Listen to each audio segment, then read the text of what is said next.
Salutationalisation! Vous en connaissez peut-être un si vous n'en êtes pas un, vous-même un tryhardeur, ces gens qui vont toujours plus loin que nécessaire pour n'importe quel projet qu'ils entreprennent. Un peu comme moi qui passe mon temps à mendier que vous vous abonniez, activez la cloche, laissiez un commentaire et un like. Et au cinéma, les vrais tryhardeurs, ce sont les method actors, ces comédiens qui, à défaut de jouer un personnage, deviennent mentalement, physiquement et socialement ce personnage. Parmi les plus populaires, on peut nommer Christian Bale ou encore Joaquin Phoenix, deux acteurs qui sont prêts à charcuter leur propre corps et leur propre santé pour ressembler physiquement au personnage qu'ils doivent incarner. Mais relié à ces deux hommes, il y en a un qui connaîtra un destin tragique. Je parle bien sûr de Heath Ledger, décédé en 2008. L'origine du mal. Si Ledger a déjà prouvé avec Brokeback Mountain ou encore Le Patriote qu'il pouvait faire de bons rôles, on le retient surtout aujourd'hui pour son rôle du Joker dans le film de Nolan The Dark Knight. Oui, au Québec, on l'appelle le Chevalier Noir. Allez-y, déchaînez-vous en commentaire.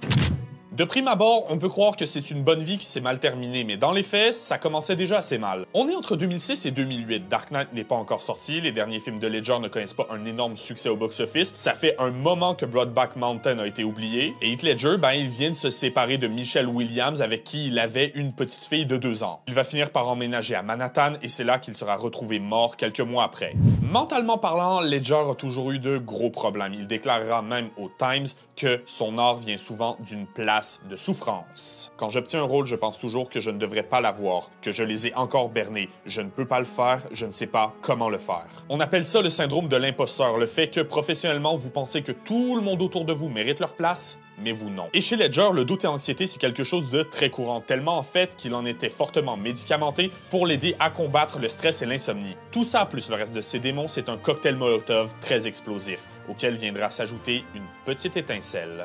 Le rôle du Joker. Le 31 juillet 2006, Ledger est officiellement annoncé comme le Joker dans le prochain Batman de Nolan. Un casting que Heath Ledger va définir comme un rêve devenu réalité, jusqu'au jour où ça tournera en cauchemar. Comme mentionné plus tôt, Ledger, c'est un method actor, c'est-à-dire qu'il se plonge très profondément dans la tête de son personnage. Au point d'en devenir ce personnage, il réfléchit exactement comme le rôle. Et Ledger, il est mentionné comme étant un cas extrême. Selon Nolan, l'acteur prenait son rôle très au sérieux, utilisant des personnages comme Alex de l'horloge mécanique comme point de référence. Et si vous savez quoi que ce soit sur l'horloge mécanique, vous savez à quel point ça peut en devenir dérangeant par moments. Il évoque aussi les peintures de Francis Bacon, peintre qui est reconnu pour faire des œuvres froides et macabres. Nolan et Ledger vont donc échanger sur les philosophies du Joker, sur le personnage, sur comment le jouer, et c'est là qu'il acceptera le rôle. Ce qui attirera l'attention d'un collègue acteur, Jack Nicholson.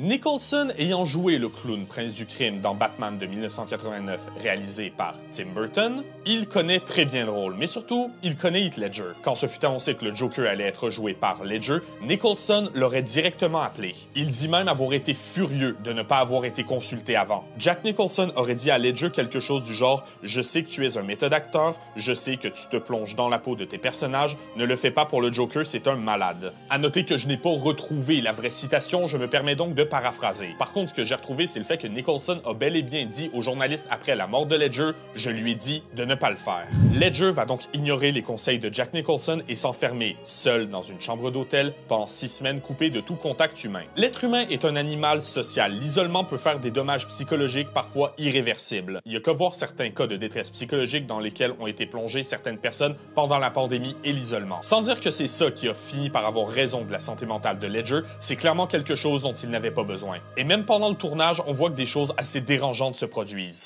Heath Ledger va aller jusqu'à demander à Christian Bale, l'acteur qui fait Batman, de le frapper pour de vrai de toutes ses forces pour faire que la scène soit réaliste. Il ira jusqu'à lui-même se lancer à pleine vitesse sur les murs pour réellement se blesser. Ce qui n'aide pas, c'est sa condition mentale, déclarera le Times. La semaine dernière, je n'ai dormi en moyenne que 2 heures par nuit. Je ne pouvais arrêter de penser. Mon corps était épuisé, mais mon esprit continuait. Et c'est donc cette condition qui amènera Heath Ledger à sa mort en janvier 2008. Trépassé dû à une overdose de ses médicaments. Si certains parlent de s'être donné la mort lui-même, après recherche, j'ai découvert que c'est probablement une overdose involontaire, qu'il était probablement trop stressé pour être capable de dormir, qu'il a ignoré la limite de ses médicaments pour le sommeil et que ça a eu raison de son corps. Et même si aujourd'hui les proches de l'acteur insistent sur le fait que son rôle de Joker n'avait rien à voir dans la situation, il ne fait aucun doute pour certaines personnes que son isolation n'a pas aidé, faisant potentiellement de Ledger la seule victime bien réelle du clown le plus dangereux de l'histoire de la fiction.